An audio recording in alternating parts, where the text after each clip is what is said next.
Fala, gente, tudo bem? Nessa aula aqui a gente vai conversar sobre um contrato de locação residencial. Esse tipo de contrato que muita gente acha bobinho, porque tem 1 milhão de modelos aí na internet, a verdade é que tem muita coisa que a gente tem que pensar e tem que se resguardar ali na relação. Porque eu já vi modelos que estabelecem mais de uma garantia, estabelecem previsões que a jurisprudência não concorda. Então, se você precisar levar um contrato desse para o judiciário, você pode ter problema com esses modelos da internet. Então, aqui eu vou trazer, né, um modelo que eu elaborei, passei para outros advogados também revisarem, e está muito completo para você adaptar aí ao teu negócio. Então, vamos para a tela. Contrato de locação residencial, uma capa que você vai fazer também uma capa nos seus contratos, um índice trazendo todos os tópicos e as páginas, já para facilitar tanto para o cliente quanto para você.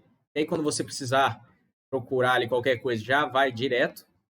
E o contrato, deixa eu só colocar no Word, que é mais fácil. Aí.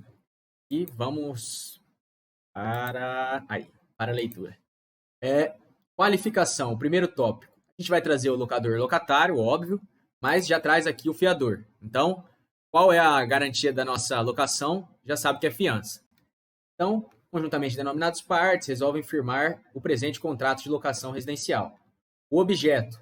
No objeto é importante que a gente estabeleça, já sabe que é uma locação, a gente coloca que é uma locação e qualifica o imóvel, para não ter dúvidas de onde aquele locatário está entrando, de qual é o imóvel que as partes estão tratando. Às vezes o locador tem vários imóveis, então a gente já estabelece qual é ali. Andar, rua, prédio, tudo. Inclusive, eu costumo colocar o número da matrícula, que já ajuda também a identificar mais ainda, né? A locação vigorará pelo prazo de 36 meses, iniciando-se com a entrega das chaves na data de assinatura do presente contrato. Coloca a data aqui. E encerrando com a devolução nessa data, dependente de notificação ou aviso. Aí, a cláusula 5.1. Se ao final do prazo de vigência acima especificado... Eita, abrindo um monte de balão aqui. O locatário continuar na posse do imóvel alugado por mais de 30 dias sem oposição do locador, a locação será considerada prorrogada por prazo indeterminado, mantidas as demais cláusulas e condições deste contrato, inclusive a fiança. Então, virou uma locação indeterminada, o fiador ainda garante ela. A gente já colocou aqui. Importante. Se o imóvel for alienado durante a locação e o adquirente poderá denunciar o contrato com prazo de 90 dias para a desocupação, salvo se a locação for por tempo determinado, e o contrato contiver cláusula de vigência em caso de alienação e estiver averbado junto à matrícula do imóvel. Então, o artigo 8º da Lei de Locações traz isso? Traz. E a gente quer estabelecer isso? Sim. Então, uma cláusula com basicamente essa redação. Olha lá. O contrato de locação terá vigência e deverá ser respeitado, ainda que ocorra a alienação do imóvel locado, devendo o locatário averbar este contrato junto à matrícula do imóvel, às suas expensas, em até 10 dias da assinatura do presente instrumento, sob pena de caducar esse direito. Então, aqui que estava, que a tela não mostra tudo, né? Mas, então, se a lei permite que a gente registre este contrato e você pode opor ele num caso de uma venda, se as partes concordarem, eu confesso que a maioria dos locadores não concordam com essa cláusula, mas se não for um problema para nenhum dos dois, e até mesmo se o locatário que for fazer esse contrato, bom, se ele tiver interesse em ficar no imóvel, é interessante trabalhar com uma cláusula dessa, que o locador não vai poder tirar ele de lá. Então, seguindo, uma cláusula bem importante, e a gente trabalhou com ela nesse contrato, é importante saber isso. Esse contrato aqui tem registro. Então, o aluguel mensal ajustado entre as partes é de tanto. O pagamento dos aluguéis mensais deverá ser efetuado por meio de transferência bancária ou depósito identificado até o dia 5 do mês subsequente ao vencido, na conta corrente de titularidade do locador. Aí traz os dados aqui, ou outra sendo indicada pelo mesmo, sendo que os comprovantes de transferência valerão como recibo de quitação. Isso aqui é importante, pessoal, porque igual eu já trabalhei em um caso, e aí judicial, em que o contrato de locação era uma ação de despejo e ali não estabelecia muito como seriam os pagamentos. E a parte que me procurou era muito humilde e pagava sempre em dinheiro e nunca pegava um recibo. E aí, quando ela me procurou, ela falou: doutor, eu sempre paguei o aluguel e nunca peguei recibo. E agora eu tô vendo que entraram com uma ação aí para me tirar do imóvel, um despejo, né? E aí eu falei: poxa, mas como que você faz isso, né? Só que a solução foi a seguinte: comecei a falar para ela registrar as conversas que ela tinha com o locador, então isso posteriormente a ação mesmo. Então eu falava, fulano, eu tô com algum mês em atraso? Não, não tá não. Isso pessoalmente o cara fazia, né? Então ela gravava, mandava o Whats com o intuito de ter essas respostas, e aí a gente, quando contestou essa ação, entrou com tudo isso e ainda pediu que ele pagasse, porque ele estava de má fé e tudo mais. Enfim, acabou num acordo e ela saiu ganhando ao invés de pagar. Então é importante, mas isso aí no judicial. É importante que no contrato que a gente faça tenha essas coisas, que o pagamento deverá ser feito dessa maneira, que o recibo valerá como quitação, para não ter esses problemas no futuro. O pagamento dos aluguéis não estará sujeito a nenhum pré-aviso, sendo que o atraso no pagamento incidirá em mora de juros moratórios de 1%, além de multa de inadimplemento de 2%. E sendo necessária a intervenção do advogado para fim de cobrança, honorários de 10 na cobrança administrativa e 20 na judicial. Isso aqui é aquilo. O juiz que define. Não cola muito. Mas, tá ali, a gente coloca. Porque pode ser, e óbvio, que numa eventual ação judicial a gente já fala, ó, já estava estabelecido o honorário ali, excelência. Mas, se o juiz vai concordar com isso ou não, é outra coisa. Então tá. Ficarão também sob a responsabilidade do locatário todas as despesas ligadas ao imóvel, tais como água, luz, gás, telefone, condomínio, IPTU e outros tributos ou encargos que estejam relacionados ao uso do mesmo. O imposto, o IPTU, né, será pago pelo locador e posteriormente cobrado do locatário, juntamente com os aluguéis. O imposto será dividido em 12 parcelas, sendo de responsabilidade do locatário o pagamento das parcelas em que estiver no imóvel durante o prazo de locação. Será recalculado a cada ano. Essa aqui, por que eu costumo colocar, pessoal? Porque pode ocorrer do locatário não ficar o ano cheio ali, né? Acontecer algo que ele saia do imóvel. E aí ele vai ter pagado o IPTU de um ano inteiro. Então, isso pode dar uma discussão. Então, a gente já coloca que vai ser dividido em 12 parcelas, que ele vai pagar só o que ele tiver, algo proporcional, que aí não dá problema no futuro. O locatário será responsável por multas, juros e demais incidentes provenientes de sua demora em entregar ao locador qualquer intimação dos poderes públicos ou quaisquer comunicações que digam respeito ao imóvel, que sejam de responsabilidade do locador. Então, é normal nessas locações chegar muita cartinha na casa, mas é referente ao proprietário, né, ao locador. Então, a gente já coloca aqui porque o locatário tem que ter essa colaboração de informar, recebeu algo e entregar ao locador. O reajuste. Reajuste sempre importante. Se você for o locador, você pensar no IGPM, porque vai, igual agora, 2020, foi algo que teve muito. O IGPM foi muito maior do que o IPCA. Só que se você for locatário, é melhor um índice menor de correção, né? Então, trouxe aqui o IPCA, mas aí você altera conforme o teu cliente e a negociação dele com o locador locatário, né? E aí, normal aqui uma cláusula só de reajuste. Se não houver sido divulgado o índice aplicável até a data do reajuste, o aluguel será reajustado tomando-se por base a média das variações dos últimos 3 índices publicados, sendo que o acerto do que exceder ou faltar ao índice até então não divulgado, quer positivo, quer negativo, deverá ser efetuado mediante acréscimo ou abatimento no valor dos aluguéis subsequentes, no mesmo ano, para não ficar também aberto aí que algo que ele pagou a mais ou a menos vai poder ser abatido numa relação muito extensa, né? E os demais reajustes serão realizados após 12 meses do último. Seguindo, da utilização do imóvel, destina-se exclusivamente ao uso do imóvel para fins residenciais, sendo proibido ao locatário sublocá-lo ou usá-lo de forma diferente do previsto, salvo a autorização expressa e escrita do locador. Então, Airbnb, aqui não. Basicamente, isso que a gente estabelece aqui, além de outras, né? Ele não vai poder sublocar, ainda que seja o imóvel todo.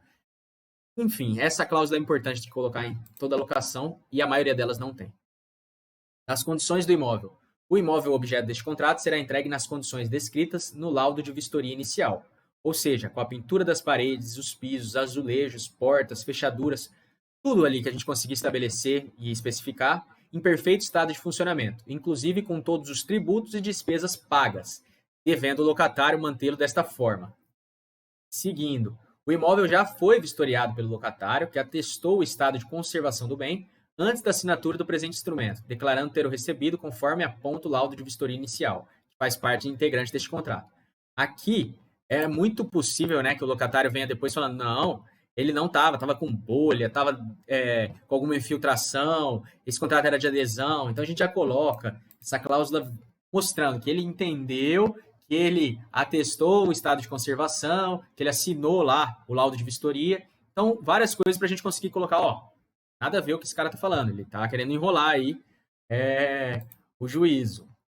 E aí, seguindo, devolução do imóvel e benfeitorias. O locatário deverá restituir o imóvel locado por ocasião do término ou rescisão da locação nas mesmas condições às quais o recebeu, principalmente pintado com tinta da mesma cor e marca contida no laudo de vistoria ou outra mediante aprovação do locador.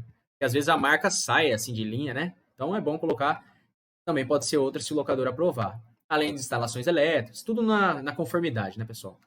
O locatário deverá reparar os danos causados ao imóvel, bem como de seus mobiliários e utensílios, independente de culpa ou dolo, devolvendo-os ao locador no estado em que recebeu, salvo as deteriorações decorrentes do desgaste natural de uso do imóvel. Isso aqui é algo que pode causar alguma polêmica, por o que seria desgaste natural de uso do imóvel, né? Mas é uma cláusula que eu coloco porque, assim, o desgaste natural o rodapé não vai estar em perfeito estado, mas se a pessoa só utilizou ali normal, o rodapé vai estar inteiro. Então, esse é o desgaste natural na minha concepção. E é bem possível que se a pessoa falar, ó, o desgaste natural e a casa está acabada, o juiz não entenda, assim, as partes mesmo sabem que um desgaste natural não é quando tem uma influência humana ou de criança, que é um humano, né, criança, mas de chuvas e tudo mais. Se não cuidou, não é um desgaste natural. Basicamente isso.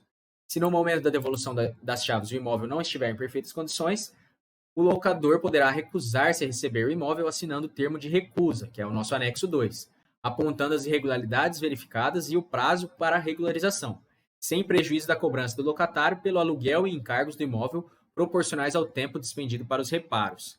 Então, o termo de recusa, que geralmente é a mesma coisa do termo inicial, né? O termo ali que a gente trata no anexo 1 de vistoria inicial, porque o locatário e o locador vão vendo os itens que eles atestaram que estavam em determinado estado no início, e vão atestando como está no final. Então, ele assina ali o termo de recusa se não estiver em conformidade, e durante esse tempo que o locatário não arruma, o aluguel está correndo. Então, é bem importante colocar algo desse tipo. Caso o locatário não regularize a situação, conforme o item anterior, o locador poderá executar os reparos necessários, porque às vezes o locador quer o imóvel e o locatário não quer entregar, e aí ele não arruma para isso, para ficar com o termo de recusa vigente. Então a gente coloca que o locador poderá executar os reparos e a reposição do imóvel nas condições adequadas.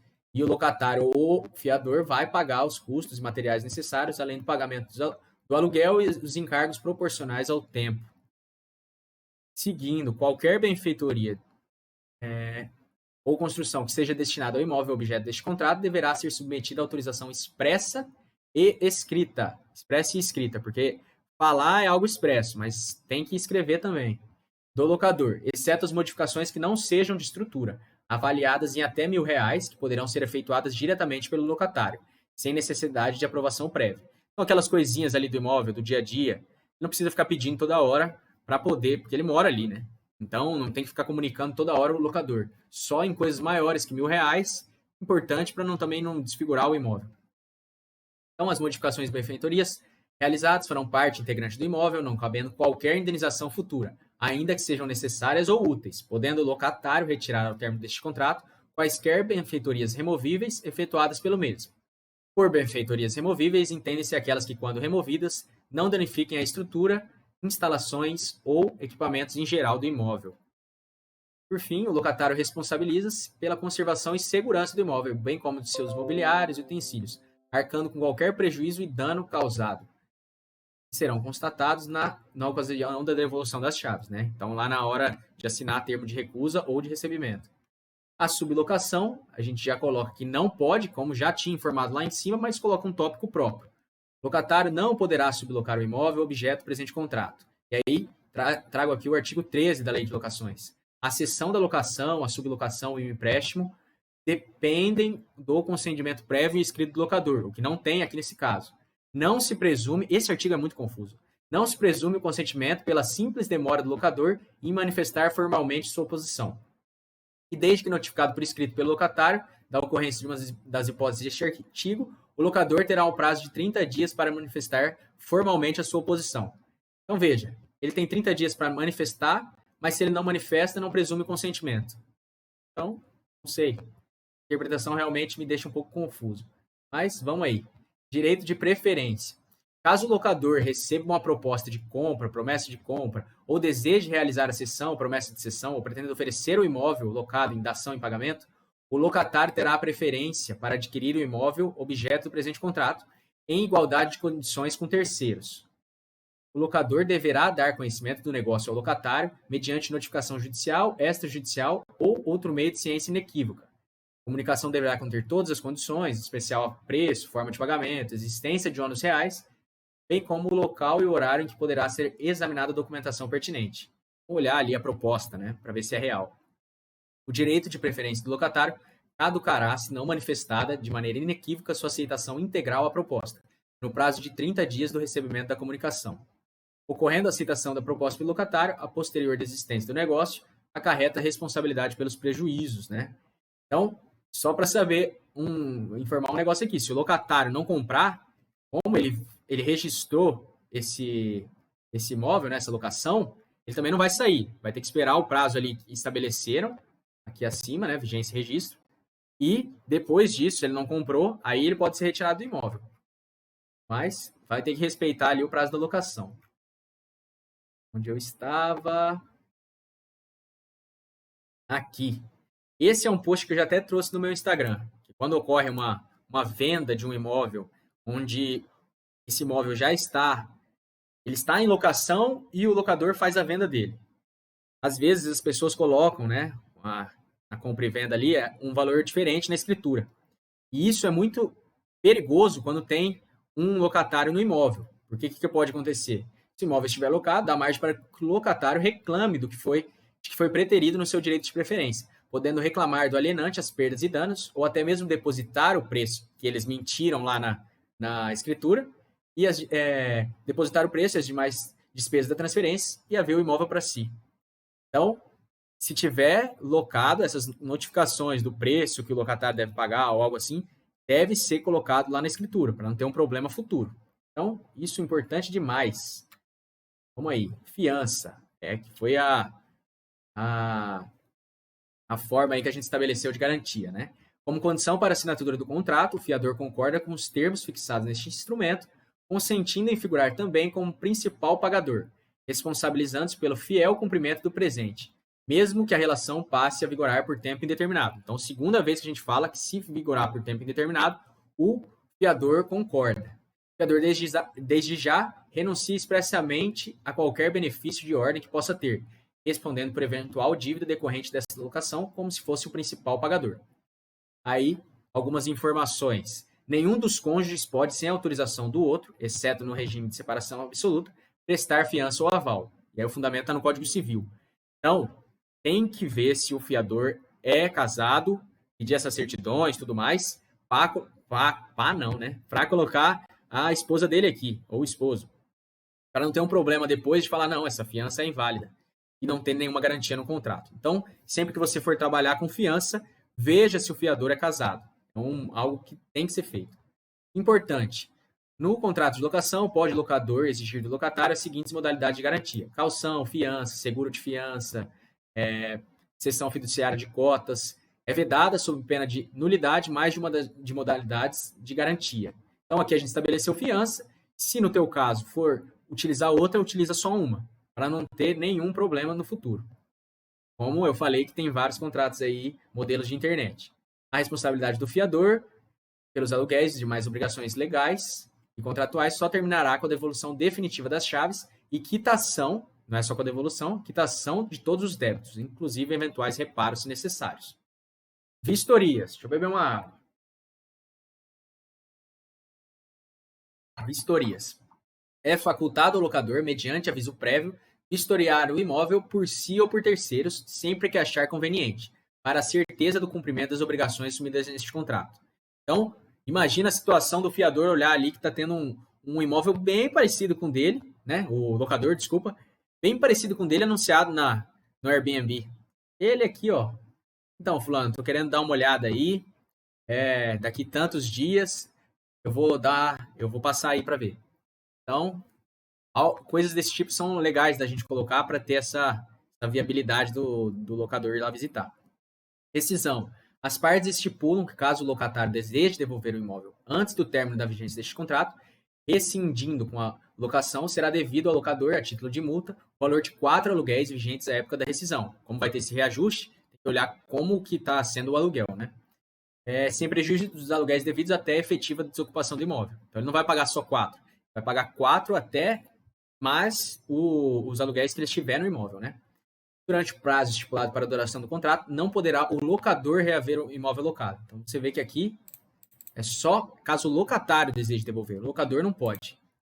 Se a locação tiver prazo indeterminado, o locatário pode denunciar a locação mediante aviso por escrito ao locador com antecedência mínima de 30 dias. Então, se passar aqueles 36 meses, no nosso caso aqui, e se tornar um prazo indeterminado da locação, aí seria nesses termos aqui. Beleza. Na hipótese de ocorrer desapropriação total ou parcial do imóvel, o presente contrato de locação ficará rescindido de pleno direito, sendo indevida quaisquer indenizações de uma parte a outra. E aí não depende de locador ou locatário, né? Em caso de incêndio ou sinistro, impossibilite a habitação, o imóvel locado sem culpa do locatário. Peraí, acho que escrevi errado. Em caso de incêndio ou sinistro que impossibilite a habitação do imóvel aqui, né? Do imóvel locado, sem culpa do locatário, o presente contrato estará rescindido, independente de aviso ou interpelação.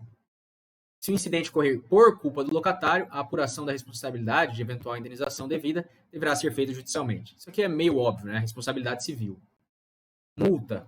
Caso o imóvel seja utilizado de forma diversa da locação residencial, ou mesmo em decorrência da prática de infração legal ou contratual pelo locatário, restará facultado ao locador a cobrança de multa no valor de...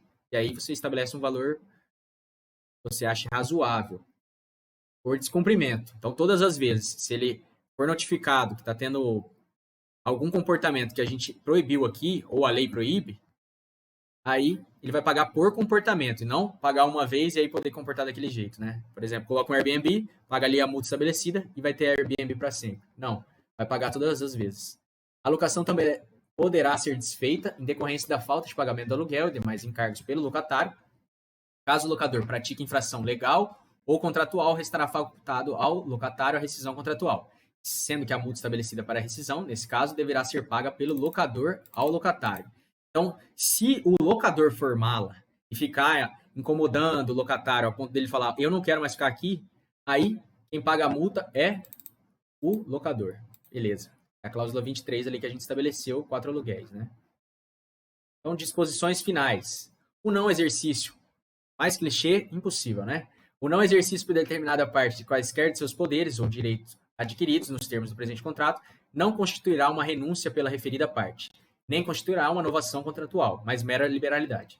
As alterações do presente contrato somente poderão ser realizadas por escrito e somente terão força obrigatória após acordo mútuo entre as partes, com a anuência de todos os intervenientes envolvidos, inclusive o fiador. Para todos os fins, as partes se conhecem e declaram que estão aptas a cumprir as obrigações aqui previstas, agirão com boa-fé e lealdade, nenhuma delas depende economicamente uma da outra, encontram-se livres de quaisquer vícios de consentimento, sendo externada no presente contrato a verdadeira vontade de cada uma delas. E aqui eu acho legal para depois não alegar qualquer desconhecimento ou que era uma parte frágil ali no contrato, foram assistidas por advogados na negociação, declarando ainda terem sido informadas e alertadas a respeito de todos os riscos, condições e circunstâncias envolvidas na negociação deste contrato. E aqui, por fim, quase, né? Todos os avisos, notificações e citações, comunicações de uma maneira geral, tem que ser feito através de e-mail ou carta registrada. Então, traz lá na qualificação o e-mail, né? Nos endereços informados na qualificação, sendo que se houver qualquer mudança e não houver a comunicação, a parte será tida por comunicada naquele endereço informado. Importante, se o imóvel locado estiver localizado em um condomínio, é importante incluir uma cláusula de obrigação tratando do assunto. Então, tratando ali da própria convenção do condomínio, algo desse tipo. Então, o locatário deverá, uma sugestão de redação, você pode estender essa redação da maneira que achar mais conveniente, mas o locatário deverá obedecer, respeitar todas as cláusulas e regras constantes na convenção, no regulamento interno e nas reuniões do condomínio. Beleza. As partes elegem o foro de situação do imóvel para conhecer e julgar as ações que resultem no presente contrato. E aí, a cláusula de assinatura, que eu já falei da outra vez, e vou sempre citar, né, para dar os créditos, foi inspirada numa postagem da Bruna Puga, em que ela tratava disso, e como a assinatura digital está crescendo demais, é algo relevante para colocar aqui. Por fim, a última caixinha, só é necessária a venda conjugal nos contratos de locação se o prazo de locação for igual ou superior a 10 anos, senão não precisa. Então, aqui a gente traz locador, locatário, fiador, esposa do fiador, para não ter problema, testemunhas, e os anexos seriam laudo de vistoria, termo de recusa e laudo de vistoria final. Tá tudo ok, é o laudo de vistoria final. E é isso, pessoal. Espero que tenham gostado. Dúvidas, sugestões e qualquer outras coisas que quiserem falar sobre esse contrato, me manda lá no Instagram e a gente vai conversando. Valeu demais e até a próxima.